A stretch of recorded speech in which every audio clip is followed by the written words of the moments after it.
Hi, this is Emily, And this is Helen. presenting you Hello Audio, where every 2 weeks, We are showing you the best entrepreneurs for music, audio, and tech. and a huge thanks to Leo and Tamara who are producing this podcast for us. Hello Audio by The Venue Berlin.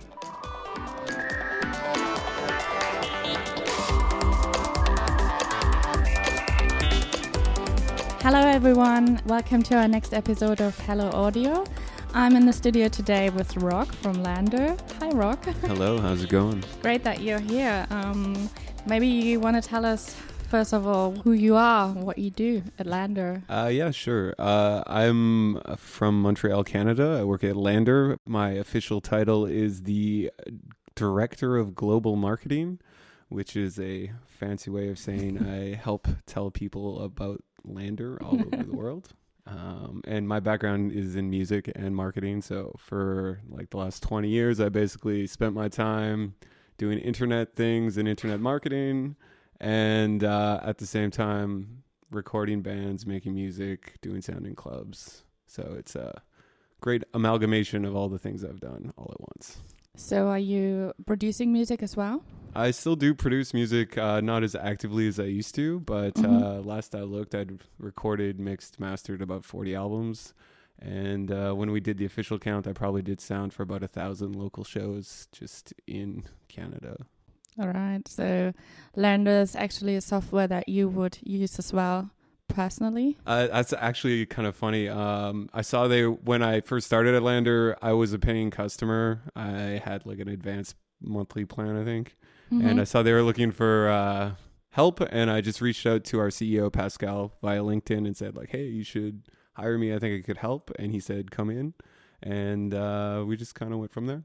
Oh, nice. When was that? That was just 2.5 years ago. How old is Landr actually? The company itself is 4 years old. It's based on research that started at British University about 8 years ago, but it wasn't turned into an official company until 4 years ago. Wow. And since that has grown massively, I think you got 1.8 million users worldwide. We're actually coming up on 2 million probably in the next couple weeks. Oh, wow. Yeah. That's amazing. How yeah. many people work at your company? Currently in Montreal, we have around 80 employees, and then we have a couple people scattered around the world in LA, here in Berlin, as well as Tokyo. Nice. So spread all over the world. Yeah, that was actually one of my first projects when I started at Landr. The product was only in English, and I helped manage internationalizing it, so bringing it into 7 different languages and making sure everything was communicated in a way that was more localized. So maybe you want to explain a bit more what Landr actually does? Well, our current mandate is more to create a platform for musicians to make their best music and kind of tell the world about it. When I first joined the company, our primary product, and still our primary product, was a mastering algorithm based on artificial intelligence. So a musician or creator anywhere in the world can just drop a track on there. It's uploaded to our system, then analyzed, and a process is applied similar to what a traditional mastering engineer would do. And how long does that take to master it? It takes, depending on the length of the track, minute, 2 minutes. Shorter tracks can be under a minute. It depends on kind of like the complexity of the audio, but generally it's way faster than, about the same speed as to send an email to a traditional mastering engineer. You get a file back you can listen to, choose the intensity. There's 3 intensities, and then decide from there. Wow, not bad. But I think most of your users are rooted within the electronic music scene, right? I would say electronic music was the first, or one of the first communities to really adopt what we were doing. We do have a really strong base with hip hop in America. We are starting to see more kind of soundtrack, indie type rock and roll bands. As the algorithm's gotten better, it's been able to handle a lot more diverse range of music. So are there still any limitations? Like, would you still suggest someone like doing proper rock music to rather have a person to do the mastering, or do you think you've developed so far that it's also alright to master, a really, let's say, difficult track? You know what I mean? Yeah, no, I understand. I think there's no real genre that it doesn't handle. There's some misconceptions about what it can and can't do. It definitely can't fix a bad mix. So we do have some guidelines that we try to provide, like leave 6 dB of headroom so that there's room for the algorithm to kind of work with the audio that goes into it. We did an update to the engine a year ago where it got significantly better. We upgraded the processors. The level of the analysis for each of the intensities was increased by quite a bit, and that was where we saw a real improvement. So when I meet people that say, I tried Landr, I didn't really like it, it didn't work for my music, my first response is always like, cool, I get that, but try it again. We're constantly working to kind of make it handle all the different use cases. We already had another AI-based music tech company in our podcast before, Melodrive. They also sit in our office. And I also asked them the question because whenever I talk with musicians, for example, about AI, everyone gets scared rather. And I had a conversation with a producer friend of mine, and he said, I'm not sure about Landr because they are my competitor, because I master music myself. So what would you reply to that? I would say I don't really consider it a competition. It's more of like a choice. We do have engineers that use us when people are on a tight timeline or their budget doesn't allow them to, it takes a real amount of work for someone to master a track. So we find that the people who use it tend to want it either for speed or just the cost of it is significantly different. So I don't really see it as a competition. There's still tons of music being made. Our CEO always says like a fraction of the tracks that are coming out or a fraction of the audio that's produced in the world is actually mastered. So a lot of what we're doing is servicing like the unaddressed part of the market. There is a little bit of crossover, obviously, but I think that also just puts a little pressure on everyone to do a better job. It puts pressure on us to make sure that our algorithm does the best job possible. It also puts pressure on like real engineers to make sure that they're doing good work and being honest with their clients. That's true. However, you're giving musicians a chance to be more independent because they don't have to rely on too many stakeholders. And I think with Landr, you also started to distribute digitally. Yeah, so like I said, the mastering was kind of our first major service that we had traction with the music community. We've expanded the platform quite a bit, and that's why I call it a platform, is we do music distribution to Spotify, Tidal, Deezer, and 150 other stores and streaming services around the world. We also do provide some collaboration tools. So once a track is uploaded, it can be shared with other people working on the project or people that you'd like to listen to it. And they can leave comments on the timeline, let you know what they think of it.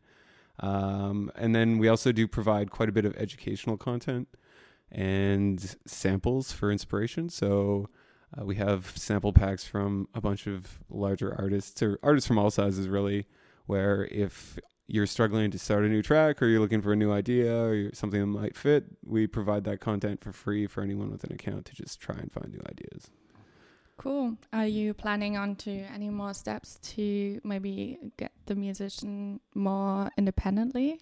Yeah, well, with so our distribution service, it is a subscription-based thing. It's as low as $1 or €1 a month. The main difference between us and some of our competitors is we don't take a cut. So you'll see one-time fee or different kind of services, but they'll take a percentage of your royalties. Our service, we give all the money back to the musician.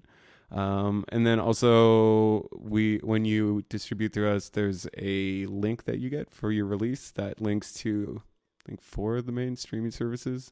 So you see similar products that do that, but they're not usually all in one platform. We're always looking to expand kind of the information we can give artists too. So you see Spotify making a similar kind of play and saying like, this is where your people are listening to it. This is a playlist you're on. We're kind of aggregating that data from all the different places and giving it to the artist so that if you are generating some interest or some amount of listens, you can look at it and say, okay, well, maybe a German tour makes sense for me, or maybe we could go to this city or that city.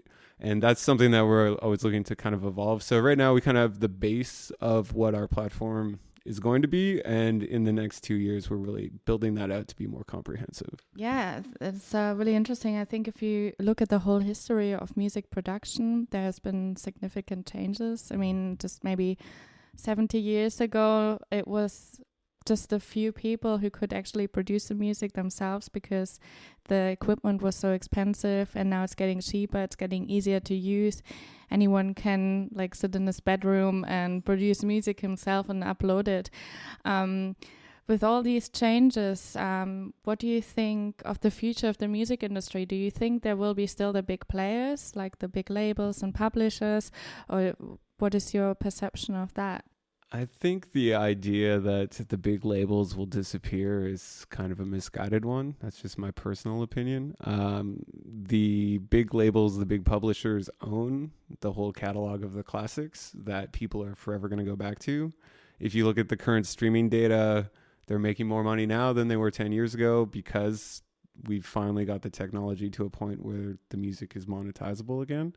So I think we're going to see a real increase in independent musicians being able to kind of make a mark and find kind of a workable living. But to get that kind of global fame level, you're still going to need the connections that big players like that can offer. You can work with a distributor like us or some of the other people in the market, and we can do little things to help through our connections. But in the end, we can't get you on a television spot, or, like the scope of our reach is significantly different than some of these giant media companies. Yeah. However, still, I think right now everything is getting very individualized. So you get music recommendation based on the music that you're listening to. I'm quite sure that radio is gonna lose a lot of listeners as soon as in-car entertainment is gonna really come into place. People are not really watching that much TV anymore. They watch the things that they want to watch on Netflix or wherever. So a big television advertisement will not be as big anymore for an artist to make his music famous. So I'm really curious to see what your views on that, if there will be big artists in the future, or if it will be just like groups of audiences who really like one person, or if it's just still gonna be like those heroes like Michael Jackson or stuff like this. Yeah, I think you make a great point about music discovery and how it's the same kind of echo chamber that people say Facebook or some of these other social platforms create, where it knows what you like, so it just gives it to you, and it kind of closes your worldview a little bit. I think that there's still going to be superstars because the media can create that. Like if you look at the way the last Drake album rolled out, it caused a little bit of backlash because he was recommended in every playlist on Spotify, basically.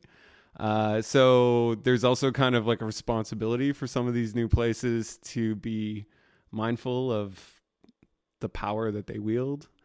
I think that there's going to be a big step forward in kind of detection as well, because as all the things are moving to the digital platforms, you're seeing kind of the bigger players, as well as a lot of smaller ones actually trying to find hits before they happen so that they can get involved with it. So I agree with you in that, like, I don't think discovery is going to happen in a TV commercial, but as the landscape evolves, you also kind of see the discovery engine evolve as well. So there's an ad agency that will put your track in memes, and then when people see a guy get hit in the face on his Instagram feed, your track's in the background when everyone goes, oh, So like there's kind of like this evolving discovery pay for play type culture that's happening as well. So I think in the end there's always going to be a way to kind of leverage attention and get your music to people. Yeah. I guess Spotify and Apple Music are probably going to be the ones you have a lot of power on where the shift is going to go to. Are there any recommendations that you could give to a startup when they start? Are there any special troubles that you were facing when you set up the company together? Well, I kind of, like I said, I came on, we had about 500,000 users already. So there was already a decent engine for growth there. And a good part of how they managed to grow and how we continue to grow is really understanding our users and also understanding what they may or may not buy and how much that's worth, and kind of the value that we can place on telling people about the company. I think that's very key for any startup and any business to really understand that, like, I can pay $2 to have someone try my product, and in the end, this is what it's gonna maybe yield for me. Yeah. And in terms of the processes, when we did open up the platform to be in multiple languages, we did have, some missteps in terms of like hitting things culturally. The tone which we developed for the brand was very kind of laid back and very North American. So some of the things that we would say to our American audience do not translate into other cultures. Like, let us do the dirty work or some type of phrase like that can come across as kind of like abrupt or rude when translated. So a big step that we had to make there was finding the right kind of local people. Most of the people who help us manage our social media, our translations, we work with musicians, and they kind of help keep us honest in the way that we're talking. And as well, it's a chance for us to kind of like employ musicians. A lot of people aren't living off their music, but chasing that dream's not free. So once we started to get like a good lineup of musicians in the different markets, they give us information about what's happening there. And they also kind of help us keep the message in a way that we can have the same kind of personality in our communications that we have in North America, but in like Portuguese, Japanese, German, things like that. So basically you're saying that know your audience, know their needs, and know how you have to approach them correctly. Yeah. And, it sounds kind of like high level kind of basic stuff, but But yeah, you need to have the basics so that it works, right? It's like when you get those fundamental things down, when things start rolling, it's very easy if you need to plug in new people or you don't. Like, it's a tech product, so we just have more people using the platform, and knowing what we're saying gives us a different confidence in the market as well. To know that like we can put this out, people are it's going to speak to them. So go ahead and push it on a broader scale. Yeah. Maybe also adjust the content if you realize that your audience is not exactly the audience that you thought it would be.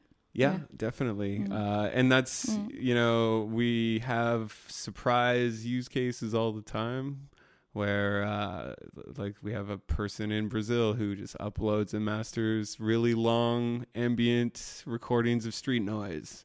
And that's what he uses it for, and it's, I guess, works for him. Not how we intended, but That's brilliant. Yeah, there's always these outside cases, and it's always kind of interesting. Sometimes we do reach out and talk to them just to understand, to make sure that in the way we've designed the product, we're not missing something. And then other times it's just like, cool, good. Keep going for it, man. Great, that's awesome. Do you have anything else that you wanted to say, get off your chest in this podcast? For like I said earlier, people who haven't tried the platform, I always tell them to go ahead and just do it. With the music distribution service, you don't have to use the mastering portion to still see the benefit of the collaboration and the distribution.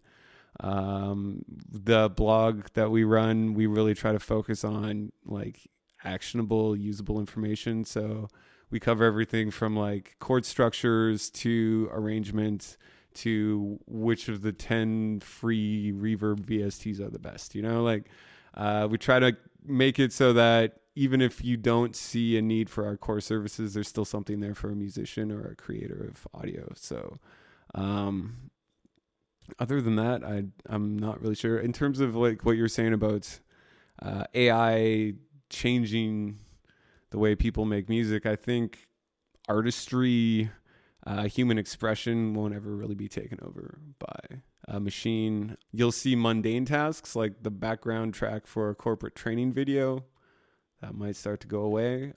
But you could argue that like Native Instruments Complete is taking away the need to play guitar. But in the end, millions of people still play guitar because there's only so many patterns they recorded.